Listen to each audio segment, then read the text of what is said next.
Oil. From farm to pharmaceutical, diesel truck to dinner plate, pipeline to plastic product, it is impossible to think of an area of our modern-day lives that is not affected by the petrochemical industry. The story of oil is the story of the modern world. Parts of that story are well known. Rockefeller and Standard Oil, the internal combustion engine and the transformation of global transport, the House of Saud and the oil wars in the Middle East. Other parts are more obscure. The quest for oil in the outbreak of World War I, the petrochemical interests behind modern medicine, the big oil money behind the Green Revolution and the Gene Revolution. But that story, properly told, begins somewhere unexpected. Not in Pennsylvania with the first commercial drilling operation and the first oil boom, but in the rural backwoods of early 19th century New York State. And it doesn't start with crude oil or its derivatives, but a different product altogether. Snake oil. Dr. Bill Livingston, celebrated cancer specialist, was the very image of the traveling snake oil salesman. He was neither a doctor nor a cancer specialist. His real name was not even Livingston. More to the point, the rock oil tonic he pawned was a useless mixture of laxative and petroleum and had no effect whatsoever on the cancer of the poor townsfolk he conned into buying it. He lived the life of a vagabond, always on the run from the last group of people he had fooled, engaged in ever more outrageous deceptions to make sure that the past wouldn't catch up with him. He abandoned his first wife and their 6 children to start a bigamous marriage in Canada at the same time as he fathered 2 more children by a 3rd woman. He adopted the name Livingston after he was indicted for raping a girl in Cayuga in 1849. When he wasn't running away from them or disappearing for years at a time, he would teach his children the tricks of his treacherous trade. He once bragged of his parenting technique, "I cheat my boys every chance I get. I want to make 'em sharp." A towering man of over 6 feet and with natural good looks that he used to his advantage, he went by Big Bill. Others, less generously, called him Devil Bill. But his real name was William Avery Rockefeller, and it was his son, John D. Rockefeller, who would go on to found the Standard Oil monopoly and become the world's first billionaire.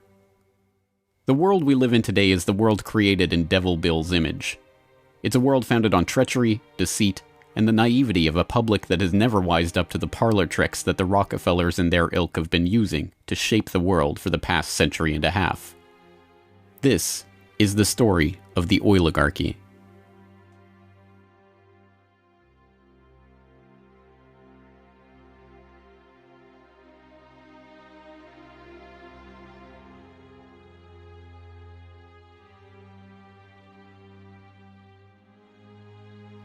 Titusville, 1857. A most unlikely man alights from a railway car into the midst of this sleepy western Pennsylvania town on the shores of Oil Creek. Colonel Edwin Drake. He's from the Pennsylvania Rock Oil Company, and he's here on a mission: to collect oil. Like Dr. Bill, Drake isn't really a colonel. The title is bestowed on him by George Bissell and James Townsend, a lawyer and a banker who started the Pennsylvania Rock Oil Company after they discovered they could distill the region's naturally occurring Seneca oil into lamp oil or kerosene. Drake is actually an unemployed railroad conductor who talked himself into a job after staying at the same hotel as Bissell the year before. Calling him a colonel, it is hoped, will help win the respect of the locals. The locals think he's crazy anyway. Seneca oil is indeed plentiful, bubbling out of seeps and collecting in the creek, but other than as a cure-all medicine or grease for the local sawmill's machinery, it's hardly seen as something valuable. In fact, it can be a downright nuisance, contaminating brine wells that supply Pittsburgh's booming salt industry. Still, Drake has a task to complete: finding a way to collect enough oil to make the distillation of Seneca oil into lamp oil profitable. He tries everything he can think of. The Native Americans had historically collected the oil by damming the creek near a seep and skimming the oil off the top. But Drake can only collect 6 to 10 gallons of oil a day this way, even when he opens up extra seeps. He tries digging a shaft, but the groundwater floods in too quickly. By the summer of 1859, he's desperate. Drake is running out of ideas, Bissell and Townsend are running out of patience, and, most importantly, the company is running out of funds. He turns to Uncle Billy Smith, a Pittsburgh blacksmith who had experience drilling brine wells with steam-powered equipment. They get to work drilling down through the shale bedrock to reach the oil. It's maddeningly slow work, with the crude equipment struggling to get through 3 feet of bedrock a day. By August 27th, they've drilled down 69.5 feet. Drake has used the last of his funds, and Bissell and his partners have decided to close up the operation. On August 28th, they strike oil.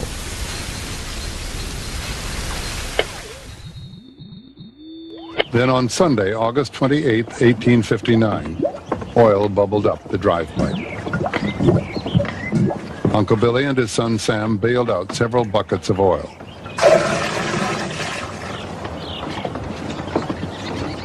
On Monday, the very day that Colonel Drake received his final payment and an order to close down the operation, they hitched the walking beam to a water pump and the oil began to flow. The first oil was to sell for $40 a barrel. Years later, a local newspaper interviewed Uncle Billy about the day they struck oil. I commenced drilling, and at 4 o'clock I struck the oil. I says to Mr. Drake, "Look there, what do you think of this?" He looked down the pipe and said, "What's that?" I said, "That is your fortune."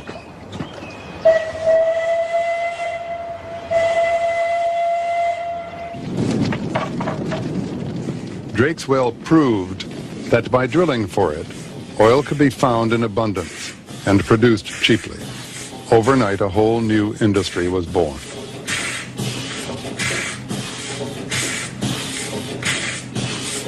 Before long, in millions of homes, farms, and factories around the world, lamps would be lit with kerosene, refined from West Pennsylvania crude.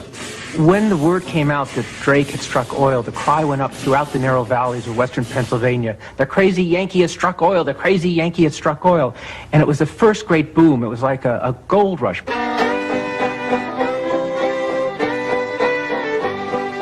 Down in Pennsylvania, there is plenty oil, they say. Petroleum, petroleum, we must all have some. Overnight, the quiet farming backwoods of rural Pennsylvania was transformed into a bustling oil region, with prospectors leasing up flats, towns springing up from nowhere, and a forest of percussion rigs covering the land. The first oil boom had arrived. Already poised to make the most of this boom was a young up-and-coming bookkeeper in Cleveland with a head for numbers, John Davison Rockefeller. He had 2 ambitions in life: to make $100,000 and to live to be 100 years old. John D. set off to make his fortune in the late 1850s, armed with a $1,000 loan from his father, Devil Bill. Grandfather never finished high school and went to Cleveland, having borrowed $1,000 from his father to start business, paid 9% interest on it, incidentally. And he read about the oil business just beginning and got interested and came to realize that it was a very volatile business at the time. In 1863, seeing the oil boom and sensing the profits to be made in the fledgling business, Rockefeller formed a partnership with fellow businessmen Maurice B. Clark and Samuel Andrews, a chemist who had built an oil refinery but knew little about the business of getting his product to market. 2 years later, the shrewd John D. bought out his partners for $72,500 and, with Andrews as partner, launched Rockefeller and Andrews. By 1870, after 5 years of strategic partnerships and mergers, Rockefeller had incorporated Standard Oil. The story of the rise of Standard Oil is an oft-told one. In a move that would transform the American economy, Rockefeller set out to replace a world of independent oilmen with a giant company controlled by him. In 1870, begging bankers for more loans, he formed Standard Oil of Ohio. The next year, he quietly put what he called Our Plan, his campaign to dominate the volatile oil industry, into devastating effect. Rockefeller knew that the refiner with the lowest transportation cost could bring rivals to their knees. He entered into a secret alliance with the railroads called the South Improvement Company. In exchange for large, regular shipments, Rockefeller and his allies secured transport rates far lower than those of their bewildered competitors. By 1879, when Rockefeller is 40, he controls 90% of the oil refining in the world. Within a few years, he will control 90% of the marketing of oil and a third of all of the oil wells. So this very young man controls what is not only a national but an international monopoly in a commodity that is about to become the most important strategic commodity in the world economy.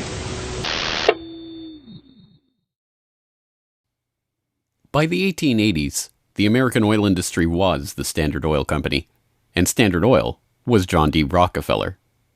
But it wasn't long until a handful of similarly ambitious and well-connected families began to emulate the Standard Oil success story in other parts of the globe. One such competitor emerged from the Caucasus in the 1870s, where Imperial Russia had opened up the vast Caspian Sea oil deposits to private development.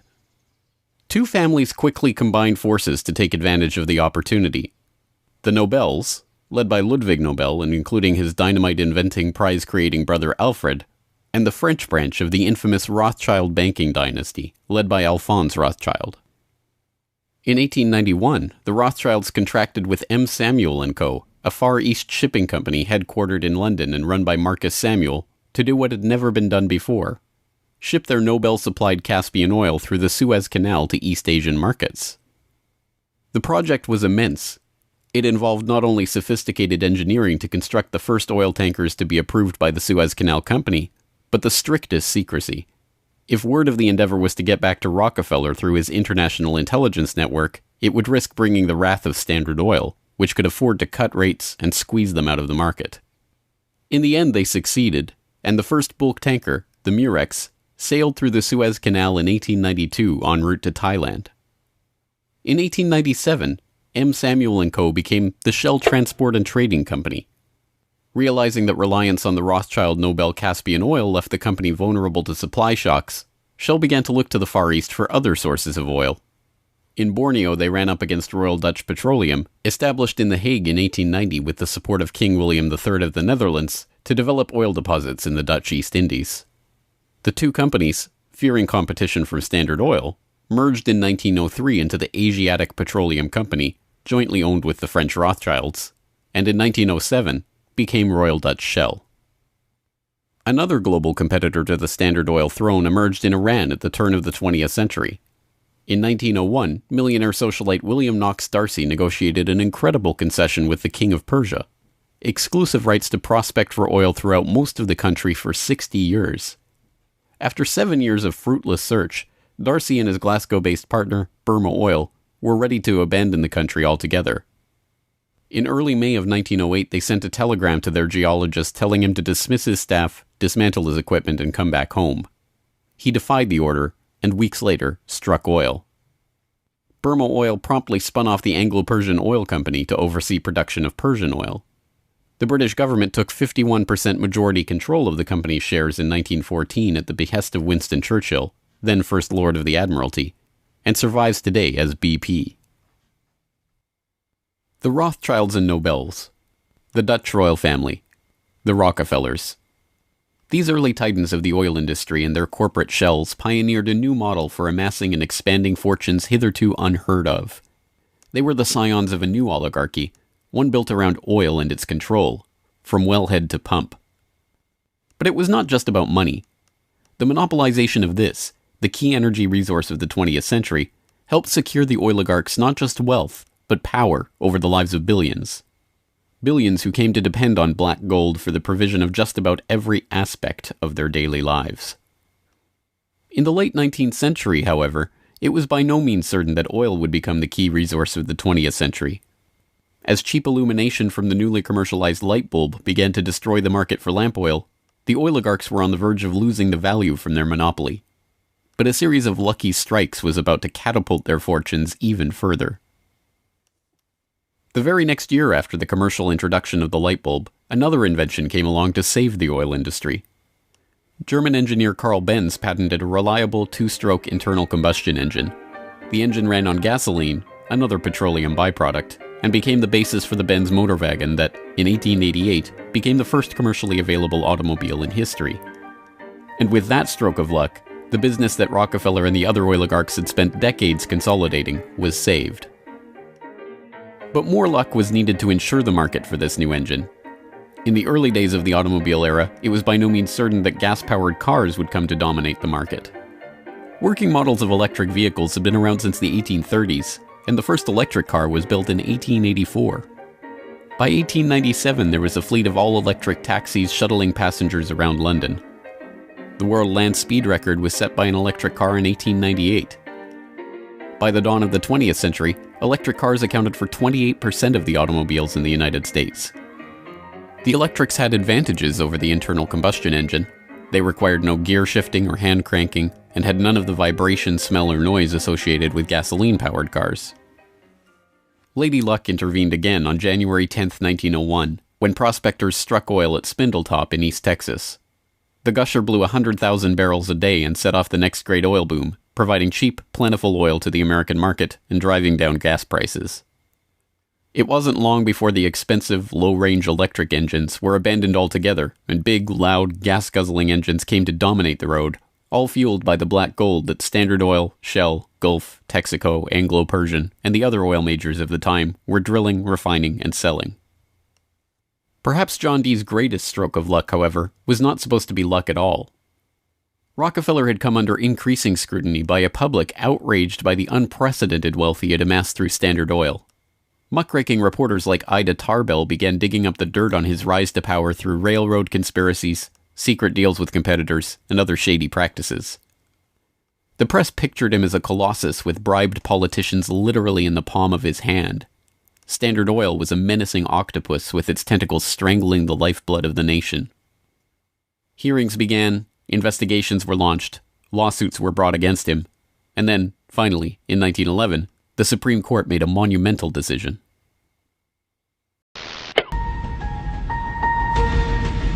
On May 15, 1911, the Supreme Court of the United States declared that Standard Oil was a monopoly in restraint of trade and should be dissolved. Rockefeller heard of the decision while golfing at Kykuit with a priest from the local Catholic Church, Father J.P. Lennon. And Rockefeller reacted with amazing aplomb. He turned to the Catholic priest and said, "Father Lennon, have you some money?" And the priest was very startled by the question and said, "No." And then he said, "Why?" And Rockefeller replied, "Buy Standard Oil." As Rockefeller foresaw, the individual Standard Oil companies were worth more than the single corporation. In the next few years, their shares doubled and tripled in value. By the time the reign of cash was over, Rockefeller had the greatest personal fortune in history, nearly 2% of the American economy. And it was really losing the antitrust case that converted John D. Rockefeller into history's first billionaire. So that Standard Oil was punished in the federal antitrust case, but John D. Rockefeller Sr. most assuredly was not. To the amazement of the world, Rockefeller's punishment had in fact been his reward. Rather than being taken down a peg, the splitting up of the Standard Oil monopoly had launched him as the world's only acknowledged billionaire at a time when the average annual income in America was $520. Rockefeller's story was perfectly mirrored by the story of Colonel Edwin Drake. Having struck oil in Titusville and given rise to a billion-dollar global industry, Drake had not had the foresight to patent his drilling technique or even to buy up the land around his own well. He ended up in poverty, relying on an annuity from the state of Pennsylvania to scrape together a living, and dying in 1880. For the oligarchy, the lesson of the rise and rise of Rockefeller was obvious. The more ruthlessly that monopoly was pursued, the tighter that control was grasped, the greater the lust for power and money, the greater the reward would be in the end. From now on, no invention would derail the oil majors from their quest for total control. No competition would be tolerated. No threat to the oligarchs would be allowed to rise.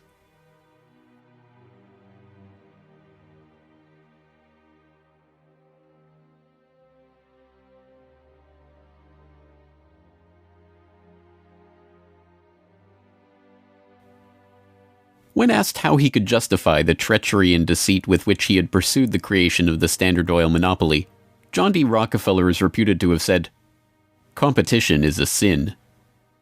This is the mentality of the monopolist, and it is this justification, framed as religious conviction, that drove the oligarchs to so ruthlessly eliminate anyone who would dare rise up as a pretender to their throne. Ironically, it was the competition between the oligarchs in the early 20th century that helped give rise to an early external threat to their empire: alcohol fuel. As historian Lyle Cummins has noted of the period, the oil trust battles between Rockefeller, the Rothschilds, the Nobels, and Marcus Samuel's Shell kept prices in a state of flux, and engines often had to be adaptable to the fuel that was available. In many areas where oil wasn't available, the alternative was alcohol. Ethyl alcohol had been used as fuel for lamps and engines since the early 19th century. Although it was generally more expensive, alcohol fuel offered a stability of supply that was alluring, especially in areas like London or Paris that did not have predictable access to oil supplies. Alcohol has a lower heat value, or BTU, than gasoline, but a series of tests by the U.S. Geological Survey and the U.S. Navy in 1907 and 1908 proved that the higher compression ratio of alcohol engines could perfectly offset the lower heat value, thus making alcohol and gasoline engines fuel economy equivalent. One early supporter of alcohol fuel was Henry Ford, who designed his Model T to run on either alcohol or gasoline. Sensing an opportunity for new markets to boost the independent American farms that he felt were vital to the nation, Henry Ford told the New York Times, "The fuel of the future is going to come from fruit like that sumac out by the road, or from apples, weeds, sawdust, almost anything. There is fuel in every bit of vegetable matter that can be fermented." Farmers, looking to capitalize on this, lobbied for the repeal of a $2.08 per gallon alcohol tax that had been imposed to help pay for the Civil War. They were aided by those who saw fuel alcohol as a way to break the oligarchs' monopoly. In support of a bill to repeal the alcohol tax, President Teddy Roosevelt told the U.S. Congress in 1906, "The Standard Oil Company has, largely by unfair or unlawful methods, crushed out home competition. It is highly desirable that an element of competition should be introduced by the passage of some such law as that which has already passed the House, putting alcohol used in the arts and manufactures upon the free list." The alcohol tax was repealed in 1906, and for a time corn ethanol at 14 cents a gallon was cheaper than gasoline at 22 cents a gallon. The promise of cheap, unpatentable, unmonopolizable fuel production open to anyone with raw vegetable matter and a still, swept the nation. But cheap, plentiful fuel that can be grown and produced locally and independently is not what the oligarchs had in mind. A 1909 USGS report comparing gas and alcohol engines had noted that a significant point in alcohol fuel's favor was that there were fewer restrictions on alcohol engines. For the oligarchs, the answer was simple: find a way to place greater restrictions on alcohol engines. Thankfully for them, the answer to their problem was already gaining popular support. In the 19th century, America had a drinking problem. By 1830, the average American over 15 years old drank 7 gallons of pure alcohol per year, 3 times higher than today's average. This led to the first anti-alcohol movements in the 1830s and 1840s, and the formation of the Prohibition Party in 1869, and the Women's Christian Temperance Union in the 1870s. The movement enjoyed widespread and growing support, but had few political successes. Maine flirted with prohibition by outlawing the sale and manufacture of liquor in 1851, but the ban only lasted 5 years. This changed with the formation of the Anti-Saloon League in Standard Oil's birth state of Ohio in 1893. The ASL was started by John D. Rockefeller's longtime personal friend Howard Hyde Russell, and was bankrolled in part by generous annual donations from Rockefeller himself.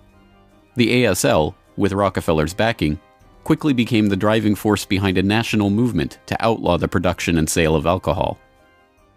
Rockefeller was a teetotaler himself, not from moral concern, but because he was afraid that good cheer among friends would lead to his downfall in business.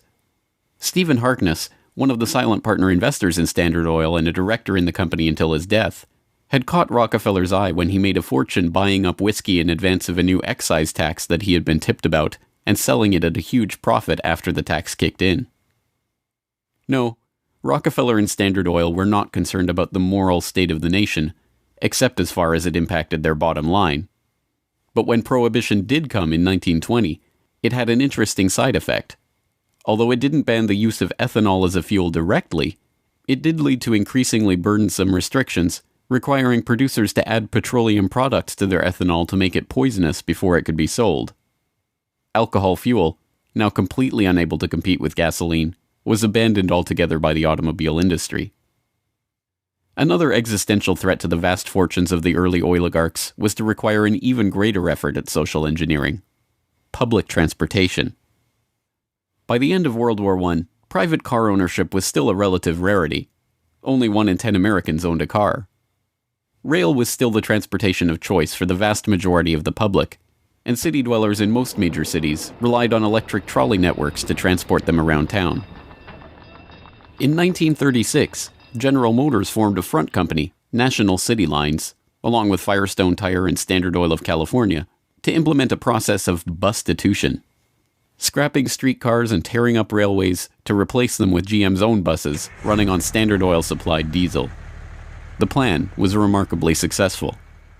As historian and researcher F. William Engdahl notes in Myths, Lies, and Oil Wars, by the end of the 1940s, GM had bought and scrapped over 100 municipal electric transit systems in 45 cities and put gas-burning GM buses on the streets in their place. By 1955, almost 90% of the electric streetcar lines in the United States had been ripped out or otherwise eliminated. The cartel had been careful to hide their involvement in National City Lines, but it was revealed to the public in 1946 by an enterprising retired naval lieutenant commander, Edwin J. Quimby. He wrote a manifesto exposing what he called a careful, deliberately planned campaign to swindle you out of your most important and valuable public utilities, your electric railway system. He uncovered the oligarchs' stock ownership of National City Lines and its subsidiaries, and detailed how they had step-by-step bought up and destroyed the public transportation lines in Baltimore, Los Angeles, St. Louis, and other major urban centers. Quimby's warning caught the attention of federal prosecutors, and in 1947, National City Lines was indicted for conspiring to form a transportation monopoly and conspiring to monopolize sales of buses and supplies. In 1949, GM, Firestone, Standard Oil of California, and their officers and corporate associates were convicted on the second count of conspiracy. The punishment for buying up and dismantling America's public transportation infrastructure? A $5,000 fine. H.C. Grossman, who had been the director of Pacific City Lines when it oversaw the scrapping of Los Angeles' $100 million Pacific Electric system, was fined exactly $1. Unsurprisingly, GM and its associates did not remain in the doghouse for long. In 1953, President Eisenhower appointed Charles Wilson, then the president of General Motors, as Secretary of Defense. Wilson, with Francis DuPont of the Rockefeller-connected DuPont family as chief administrator of federal highways, oversaw one of the largest public works projects in American history, the creation of the interstate highway system. With a war-era excise tax on train tickets still in place, and federally funded highways and airports providing cheaper alternatives, rail travel declined a startling 84% between 1945 and 1964. This social engineering paid off well for Standard Oil and its growing list of petrochemical associates. In the 2.5 decades after the outbreak of World War II, vehicle production in Detroit almost tripled, from 4.5 million cars a year in 1940 to over 11 million in 1965. As a result, sales of refined gasoline over the same period rose 300%. But Rockefeller was not the only oligarch working to crush all opposition to his monopoly. Across the pond, the European oligarchs were working to protect their own oil investments from upstart competitors. In 1889, a consortium of German investors led by Siemens Deutsche Bank obtained a concession from the Turkish government for extension of a railway line connecting Berlin to Basra on the Persian Gulf via Baghdad in what was then part of the Ottoman Empire. The Berlin-Baghdad railway concession was for 99 years and came with mineral rights for 20 kilometers on either side of the line, an especially lucrative deal since the rail cut right through the heart of the still untapped Mesopotamian oil region south of Mosul along the Tigris River. For the powers behind the British Empire, concerned with the military rise of Germany, this deal was unacceptable. Well, Germany in the end of the 19th century, was looking for outlets for its exports, its industrial exports, as the German economy was growing like China is growing in the last 30 years.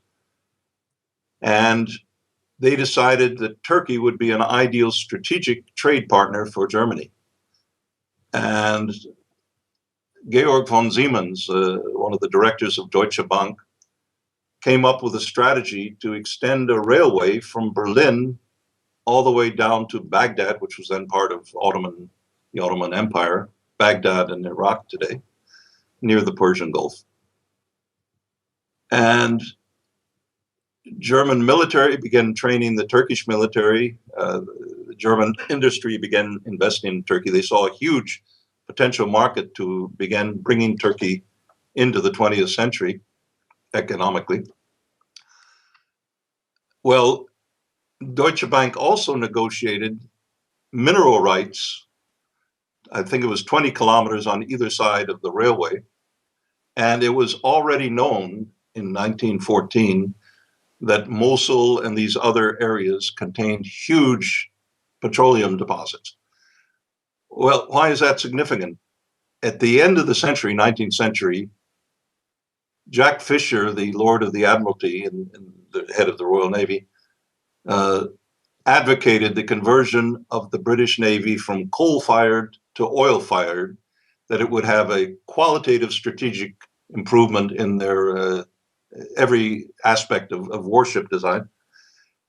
And since Britain didn't know that they had any oil back then, they went to Persia and swindled the Shah at that time out of oil rights in Persia.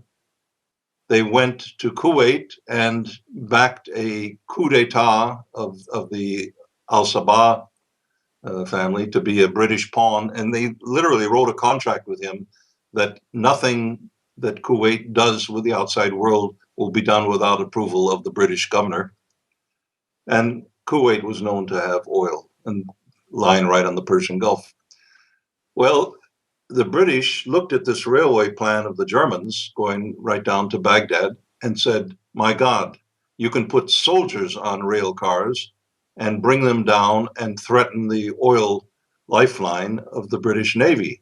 This is a strategic move by the Germans. It also would make Germany independent of the British control of the seas. The British oligarchs, including the British Crown with its hidden controlling stake in Anglo-Persian oil and the Rothschilds merchant Marcus Samuel at Royal Dutch Shell, sought to counter this German threat to their commercial and strategic interests. They used Armenian-born, naturalized British citizen Calouste Gulbenkian, the architect of the Royal Dutch Shell merger, in order, as he later recalled, to see British influence get the upper hand in Turkey against the Germans. If that was his task, it was a remarkable success. In 1909, the British set up the Turkish National Bank, which was Turkish in name only. Founded by London banker Sir Edward Castle and with directors like Hugo Baring of the Barings banking family, Castle himself, and Gulbenkian, the bank set up the Turkish Petroleum Company in 1912. Formed explicitly to exploit the petroleum-rich oil fields of Iraq, then part of the Ottoman Empire, Gulbenkian brokered a deal that forced Deutsche Bank, with its 40-kilometer concessions along the oil-rich Baghdad railway line, into a junior partnership in the company. The stock was split so the British government's Anglo-Persian Oil Company owned half the shares, with Royal Dutch Shell and Deutsche Bank splitting the other half. Their plan to take over Germany's Turkish oil interests had been successful, but in an amazing irony, it didn't even matter. Gulbenkian finished negotiations for the Iraqi oil concession on June 28, 1914, the same day Archduke Ferdinand was shot in Sarajevo. An alliance the British had been brokering for years to constrain the rising German threat, an alliance involving France and Russia, kicked into motion, and the world was engulfed in war. By the end of World War I, the British and their allies had taken over Iraq and its oil deposits anyway. Germany had been completely cut out, and Gulbenkian, their scheming servant, received 5% of all oil field proceeds in the newly minted country. As the century wore on, the oil industry grew beyond the control of the handful of families that had dominated it since its inception. Oil deposits were located around the globe, and the resources of entire nation-states were marshaled to control them. Now, threats to the oligarchs and their interests required multilateral, multinational responses, and the consequences of those deals were felt worldwide. The story of the oil shock of 1973, as it has been delivered to us by the history books, is well known. By the late 1960s, the nation relied on imported oil to keep the economy strong. Then, in the early 1970s, oil-dependent America's nightmares came true. 13 oil-producing countries in the Middle East and South America formed OPEC, the Organization of Petroleum Exporting Countries. In 1973, OPEC placed an oil embargo on the U.S. and other nations that had supported Israel against the Arab states in the Yom Kippur War. The American economy went into a tailspin as gas shortages gripped the nation. Few, however, know that the crisis and its ensuing response was in fact prepared months ahead of time at a secret meeting in Sweden in 1973. The meeting was the annual gathering of the Bilderberg Group, a secretive cabal formed by Prince Bernhard of the Netherlands in 1954.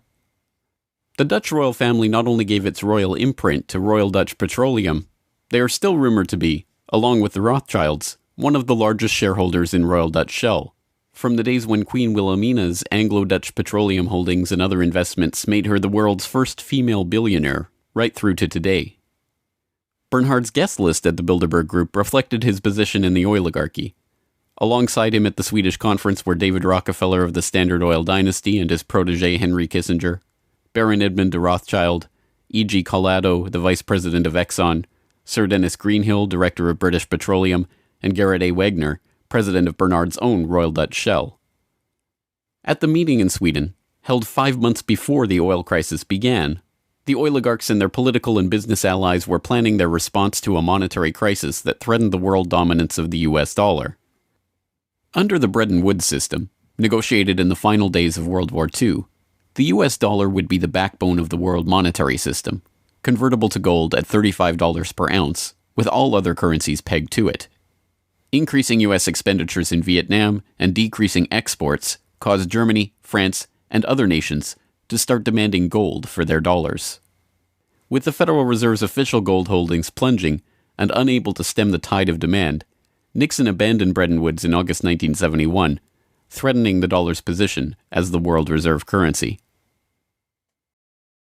Accordingly, I have directed the Secretary of the Treasury to take the action necessary to defend the dollar against the speculators. I have directed Secretary Connally to suspend temporarily the convertibility of the dollar into gold or other reserve assets, except in amounts and conditions determined to be in the interest of monetary stability and in the best interest of the United States. As leaked documents from the 1973 Bilderberg meeting show, the oligarchs decided to use their control over the flow of oil to save the American hegemon. Acknowledging that OPEC could completely disorganize and undermine the world monetary system, the Bilderberg attendees prepared for an energy crisis or an increase in energy costs, which, they predicted, could mean an oil price between $10 and $12, a staggering 400% increase from the current price of $3.01 per barrel. 5 months later, Bilderberg attendee and Rockefeller protege Henry Kissinger, acting as Nixon's Secretary of State, engineered the Yom Kippur War and provoked OPEC's response, an oil embargo of the US and other nations that had supported Israel. On October 16, 1973, OPEC raised oil prices by 70%. At their December meeting, the Shah of Iran demanded and received a further raise to $11.65 a barrel, or 400% of oil's pre-crisis price. When asked by Saudi King Faisal's personal emissary why he had demanded such a bold price increase, he replied, "Tell your king, if he wants the answer to this question, he should go to Washington and ask Henry Kissinger." In the second move of the operation, Kissinger helped negotiate a deal with Saudi Arabia. In exchange for US arms and military protection, the Saudis would price all their future oil sales in dollars and recycle those dollars through treasury purchases via Wall Street banks. The deal was a bonanza for the oligarchs. Not only did they get to pass the price increases on to the consumers, but they benefited from the huge flows of money into their own banks. The Shah of Iran parked the National Iranian Oil Company's revenues in Rockefeller's own Chase Bank, revenues that reached $14 billion per year in the wake of the oil crisis. With the creation of this new system, the petrodollar, the oligarchs had reached unprecedented levels of control over the economy. Not only that, they had backed the world monetary system with their commodity, oil, and brought potential competition from upstart producer nations under their control all in one step. But for the insatiable appetites of these monopolist titans, mere control over the world's monetary system was not enough.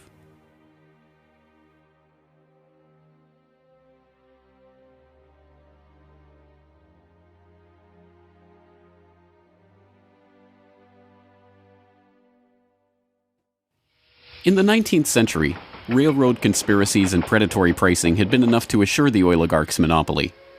But by the time that the British Crown, the Dutch royal family, the Rothschilds, and the other European oligarchs began opening up the Middle East and the Far East to oil exploration in the early 20th century, the goal was no longer to maximize profits or control the oil industry. It was not even to control international diplomacy. It was to control and shape the world itself, its resources, its environment, and its people. In order to achieve this goal, the oligarchy would need a facelift. In the current age, with the Rockefeller name now more likely to be associated with Rockefeller Plaza or Rockefeller University than Standard Oil, it is difficult to understand just how hated John D. was in his own day. He was the head of the Standard Oil Hydra, an octopus strangling the world in his tentacles, a cutthroat gardener pruning the competitors from the flower of his oil monopoly. As one of the richest men the world had ever known, he was an easy target for the average working man's frustration and a magnet for the poor seeking help. He received on average 50 to 60,000 letters a month asking for help. Dozens of people followed him in the street. Literally, crowds stood around the Standard Oil offices, waiting for him to come out. Little children, painfully thin, crying in the street and so on. Rockefeller felt overwhelmed. Besieged by the downtrodden, despised by the working man, hounded by Ida Tarbell and the muckraking press, John D. had the mother of all PR problems. The answer was simple: invent the PR industry. He hired Ivy Ledbetter Lee, a journalist turned communications expert who invented the modern public relations industry, to burnish the Rockefellers' tarnished image. It was Lee that suggested giving the family name to Rockefeller Center and filming John D. handing out dimes in public. An early master of public relations, Lee used the media which the muckrakers had used to disgrace Rockefeller to turn him into a sympathetic figure. Ivy Lee recognized early the power of the new moving picture and used newsreels to show a remarkably benevolent Rockefeller. I am very grateful to you and to a host of people who are so kind and good to me all the time. Why, because you're so good to everybody. Yes, you are. As Ivy Lee began to kind of control his public image, he became oddly a kind of American character. And people kind of warmed to him in a bizarre sort of way. It was like having Frankenstein on the loose walking around New York City or something like that, with a cane and a long hat. Although this plane never takes off, this photo opportunity was presented as Senior's first flight. Perhaps Ivy Lee's most brilliant public relations move was the casting of Rockefeller as the man who gave out dimes. Don't you give a dime, Mr. Rockefeller? Oh, please. Go ahead. You read a dime? Thank you, sir. Thank you very much. I consider myself... Thank you for the ride. I consider myself more than amply paid. Bless you, bless you, Yes. bless you. These PR stunts seem obvious and ham-handed by today's standards, But they were effective enough. To this day, people leave dimes on the stone marker at the base of the 70-foot Egyptian obelisk that towers over John Dee's final resting place in Cleveland's Lakeview Cemetery. But it was not stage-managed photo opportunities like these that transformed Rockefeller into a public hero. In order to win the public over, he was going to have to give them what they wanted. And what they wanted wasn't difficult to understand. Money. But just as his father, Devil Bill, had taught him to do in all his business dealings, Rockefeller made sure to get the better end of the bargain. He would donate his great wealth to the creation of public institutions, but those institutions would be used to bend society to his will. As every would-be ruler throughout history has realized, society has to be transformed from the ground up. Americans in the 19th century still prized education and intellectual pursuits, with the 1840 census finding unsurprisingly that the United States, a nation that had been mobilized by tracts like Thomas Paine's remarkably popular Common Sense, was a nation of readers with a remarkable 93% to 100% literacy rate. Before the first compulsory schooling laws in Massachusetts in 1852, education was private and decentralized, and as a result classical education, including study of Greek and Latin and a solid grounding in history and science, was widespread. But a nation of individuals who could think for themselves was anathema to the monopolists. The oligarchs needed a mass of obedient workers, an entire class of people whose intellect was developed just enough to prepare them for lives of drudgery in a factory. Into the midst stepped John D. Rockefeller with his first great act of public charity, the establishment of the University of Chicago. He was aided in this task by Frederick Taylor Gates, a Baptist minister that Rockefeller befriended in 1889 and who would go on to be John Dee's most trusted philanthropic advisor. Gates would go on to write a short tract, The Country School of Tomorrow, that laid out the Rockefeller plan for education. In our dream, we have limitless resources, and the people yield themselves with perfect docility to our molding hand. The present educational conventions fade from our minds, and, unhampered by tradition, we work our own goodwill upon a grateful and responsive folk. We shall not try to make these people or any of their children into philosophers, or men of learning or science. We are not to raise up from among them authors, orators, poets, or men of letters. We shall not search for embryo great artists, painters, musicians, nor will we cherish even the humbler ambition to raise up from among them lawyers, doctors, preachers, politicians, statesmen, of whom we now have ample supply. Although Rockefeller's resources weren't exactly limitless, they might as well have been. In 1902, he established the General Education Board to help implement Gates's vision for the Country School of Tomorrow with a staggering $180 million endowment. The Rockefeller influence on education was felt almost immediately, and it was amplified by help from fellow monopolists of the era who were approaching the topic of philanthropy from the same angle.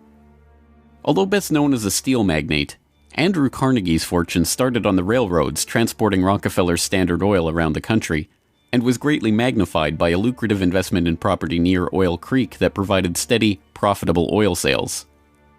In 1905, he established the Carnegie Foundation for the Advancement of Teaching, a tax-free foundation through which Carnegie and his appointees could direct the development of the education system in the United States, and, eventually, worldwide. In 1910, Rockefeller followed suit by establishing the Rockefeller Foundation, which became the tax-free umbrella organization for his philanthropic ambitions.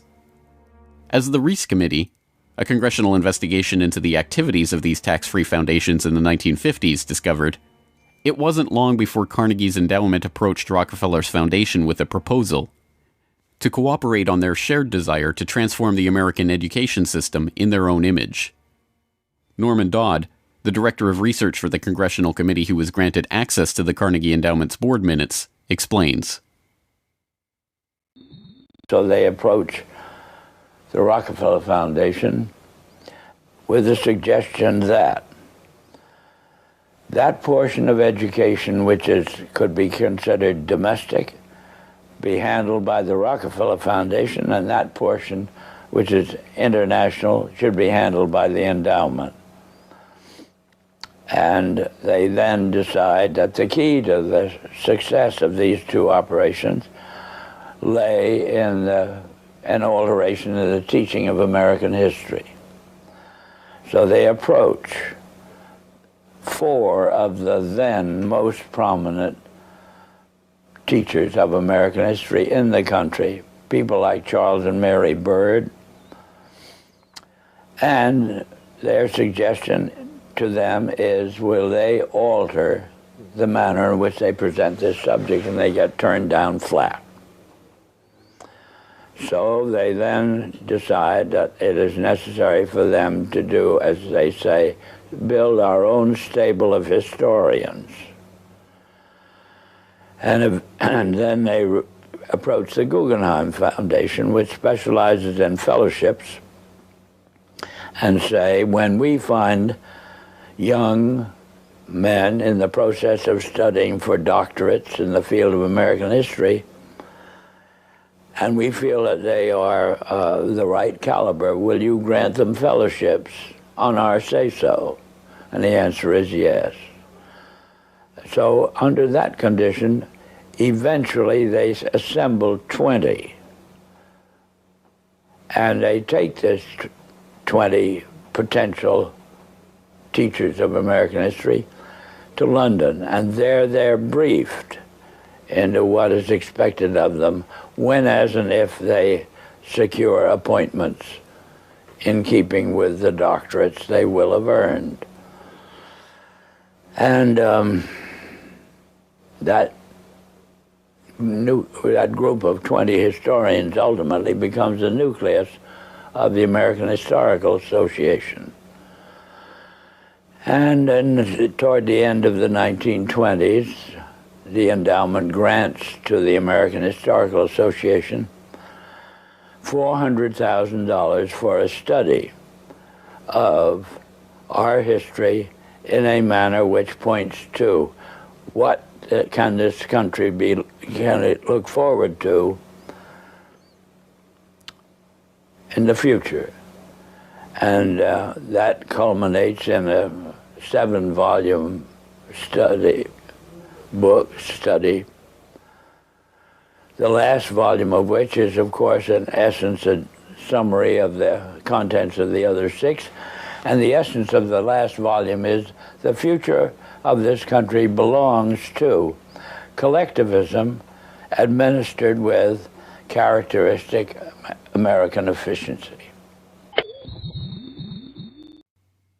With this base for transformation firmly established, the Rockefeller Foundation and like-minded organizations embarked on a program so ambitious that it almost defies comprehension. They transformed the practice of medicine.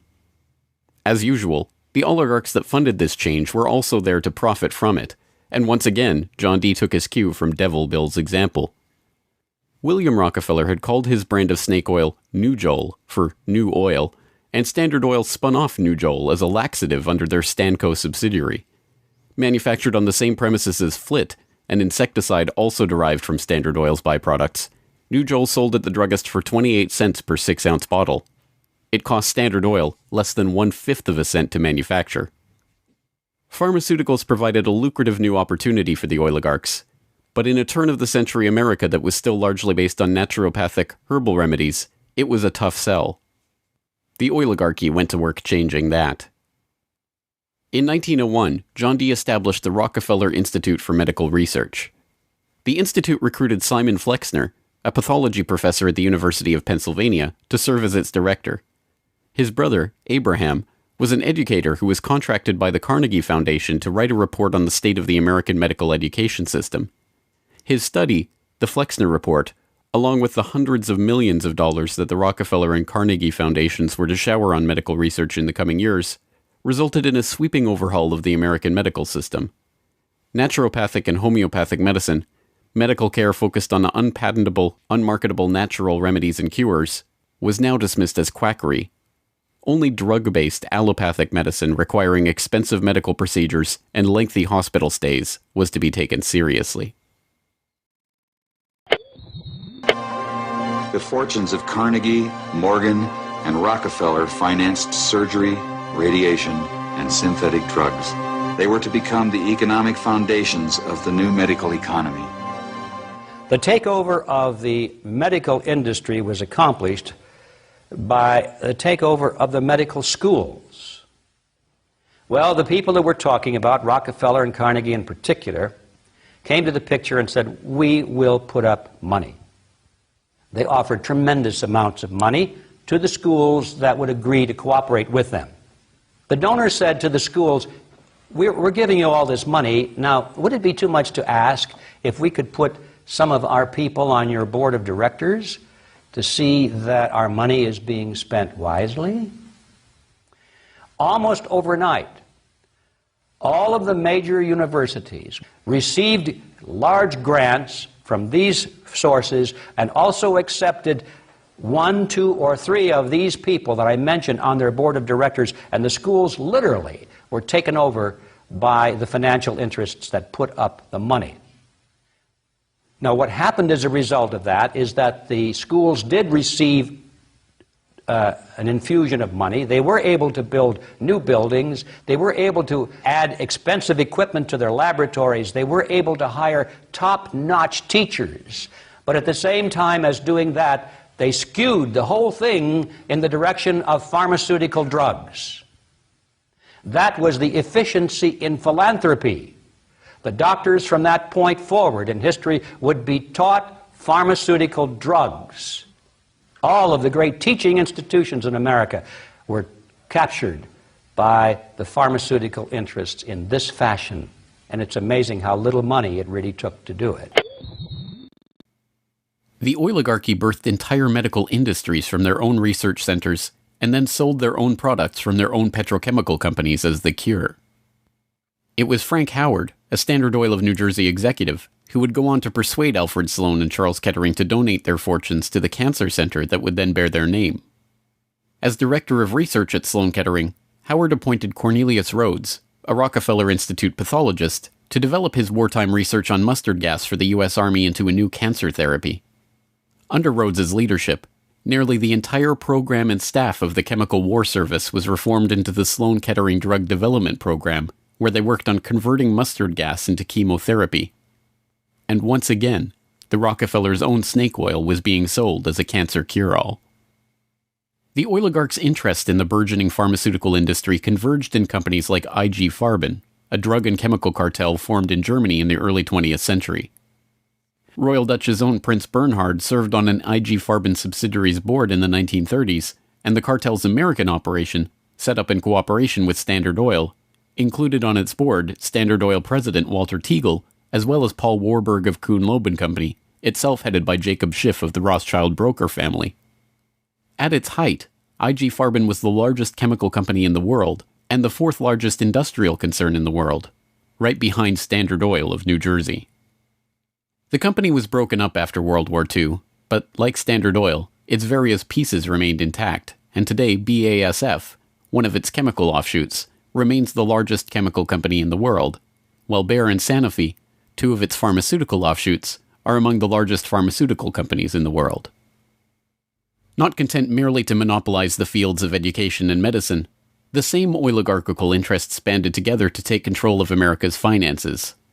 In 1910, John D. Rockefeller Jr.'s own father-in-law, Senator Nelson Aldrich, Frank Vanderlip of the National City Bank, and Paul Warburg, as well as various agents of J.P. Morgan, met in complete secrecy on Jekyll Island to hammer out the details of what would go on to become the Federal Reserve, America's central bank.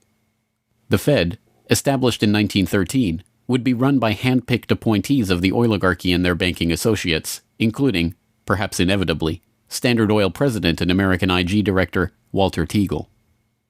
The Rockefeller family would go on to formally enter the banking field in the 1950s when James Stillman Rockefeller, the grandson of John D.'s brother, was appointed director of National City Bank. Meanwhile, John D.'s own grandson, David Rockefeller, would go on to take over Chase Manhattan Bank, the longtime banking partner of the Standard Oil empire. In this move, the Rockefeller story perfectly mirrored that of their fellow oligarchs, the Rothschilds. Whereas the Rothschilds had supplemented their banking fortune with their oil interests, the Rockefellers supplemented their oil fortune with banking interests. Springboarding from success to success as they consolidated monopolies across every field of human activity, the oligarchs' ambitions became even larger. This time, their goal was to consolidate control over the very food supply of the world itself. And once again, they would use philanthropy as the cover for their business takeover. The Green Revolution began in 1943 when plant geneticist Norman Borlaug and a team of researchers arrived on Mexican soil. His goal was to improve agricultural techniques and biotechnological methodologies, which in turn would help alleviate starvation and improve the living quality of developing nations.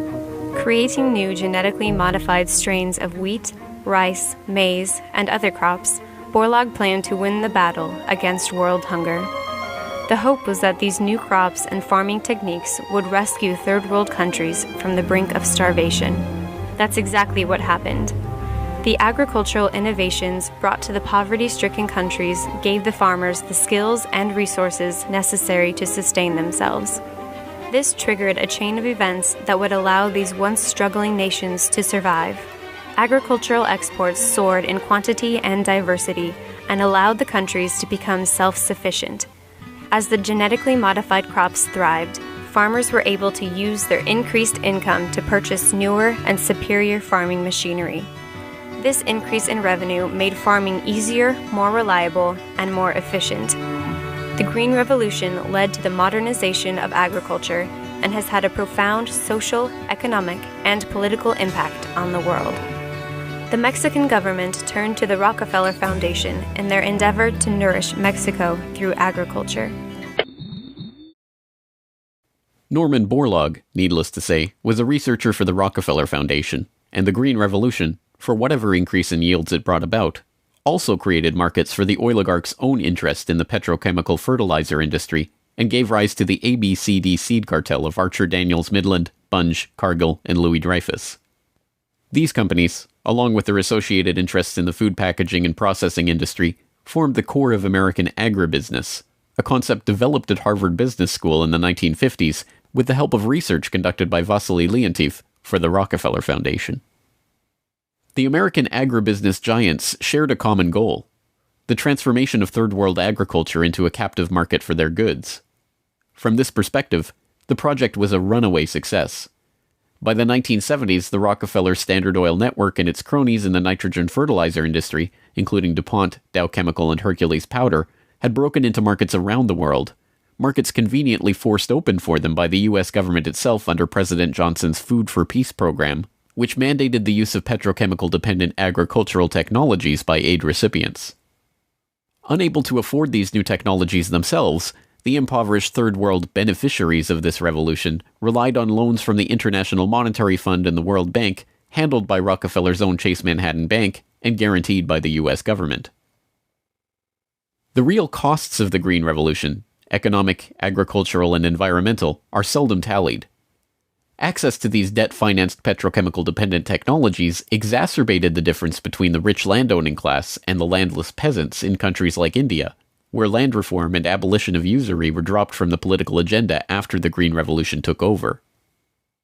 Even then, the revolution's main success, its increase in agricultural yields, has been oversold. Yield growth across India actually slowed after the introduction of agribusiness. The environmental destruction is even more devastating. An overview in the December 2000 edition of Current Science notes, the Green Revolution has not only increased productivity, but it has also produced several negative ecological consequences, such as depletion of lands, decline in soil fertility, soil salinization, soil erosion, deterioration of environment, health hazards, poor sustainability of agricultural lands, and degradation of biodiversity. Indiscriminate use of pesticides, irrigation, and imbalanced fertilization has threatened sustainability. The Rockefeller Foundation even acknowledges the critiques of the Green Revolution it funded into existence, insisting that current initiatives take into account lessons learned. Even so, the Foundation continues to fund research and write reports on how to improve prospects for agribusiness investment in its target markets. As egregious as the Green Revolution was and continues to be, however, in many ways it was just the prelude to an even more ambitious project, the Gene Revolution. Now the project is not merely to monopolize the technologies, supplies, and chemical inputs for agriculture worldwide, but to monopolize the food supply itself through the replacement of the world's natural seeds with patentable, genetically modified crops. The players involved in this Gene Revolution are almost identical to the players in the Green Revolution, with IG Farben offshoots, Bayer Crop Science and BASF Plant Science, mingling with traditional oligarch associate companies like Dow AgroScience, DuPont Biotechnology, and, of course, Monsanto, all funded by the Rockefeller Foundation and fellow philanthropists at the Ford Foundation, the Bill and Melinda Gates Foundation, and like-minded organizations. The convergence of corporate, philanthropic, governmental, and intergovernmental interests in promoting GM crops around the world can be seen in the bewildering array of research institutes, industry associations, and consultative groups devoted to the case.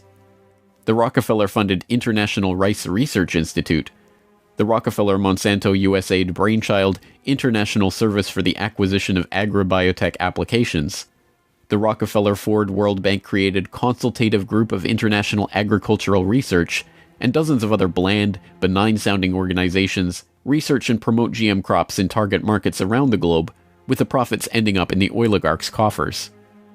A representative example of this story is the agribusiness neocolonization of Argentina, where Monsanto ran an elaborate bait-and-switch to get the country hooked on its genetically modified Roundup-ready soybeans, before demanding royalties on the crops that were by then already growing. DuPont then took over, magnanimously beginning a Protein for Life program to foist their own GM soybeans on the country's poor. The same scene has played itself out in country after country, where cartel-developed GM crops are foisted on emerging economies through food aid, usually during times of famine when those countries are especially vulnerable. Only a handful of countries like Zambia or Angola have outright rejected this GMO takeover of their food supply, generously subsidized by the US government to the benefit of the agribusiness cartel.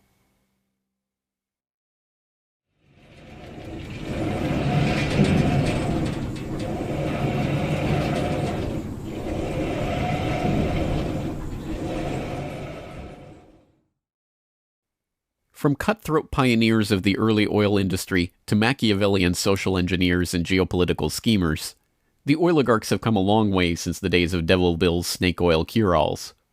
But his use of every form of deception and trickery to swindle the public informed how John D. and the rest of the oligarchs built up their business interests.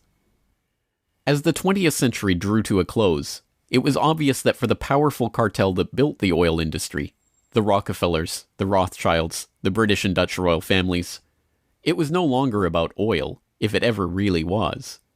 The takeover of education, of medicine, of the monetary system, of the food supply itself, showed that the aim was much greater than a mere oil monopoly. It was the quest to monopolize all aspects of life, to erect the perfect system of control over every aspect of society, every sector from which any threat of competition to their power could emerge. They had been remarkably, almost unbelievably successful. From oil well to gas pump, farm to fork, hospital to pharmaceutical, drill rig to dollar bill, there was almost no aspect of society that was not under their control. But the oligarchs are not done yet. Their next project, launched in the late 20th century, is almost too ambitious to be comprehended. It is not about oil. It is not about money. It is about the monopolization of life itself. They have spent decades preparing the path for this takeover and marshaled their mind-boggling resources in service of the task. And the vast majority of the world's population, still playing the shell game that the oligarchs perfected and abandoned long ago, are about to fall right into their hands, yet again. Ladies and gentlemen, the battle against climate change is surely the most defining and pivotal challenge of our times. Even in a world full of daunting perils and crises, it is hard to imagine anything that poses a greater challenge and opportunity for humanity. The negative impact of population growth on all of our planetary ecosystems is becoming appallingly evident. The science is unequivocally true, and that there is a price to carbon in their future. What do you see as the biggest challenges in conservation? The growing human population. Because where we are, there's nothing else. We have to start spending money, fast on the solutions that we have in hand to try and help these countries which are already seeing the effects of climate change today and seeing the effects of our consumption, basically. David Rothschild, thank you so much for joining us here on Bloomberg. Down in Pennsylvania, there is plenty oil, they say. Petroleum, petroleum, we must all have some. The oily fever, don't you see, infects most every live Yankee. From north, from east and west they come for petroleum oil. Oil, oil, oil, oh petroleum. Oil, oil, oil, petroleum.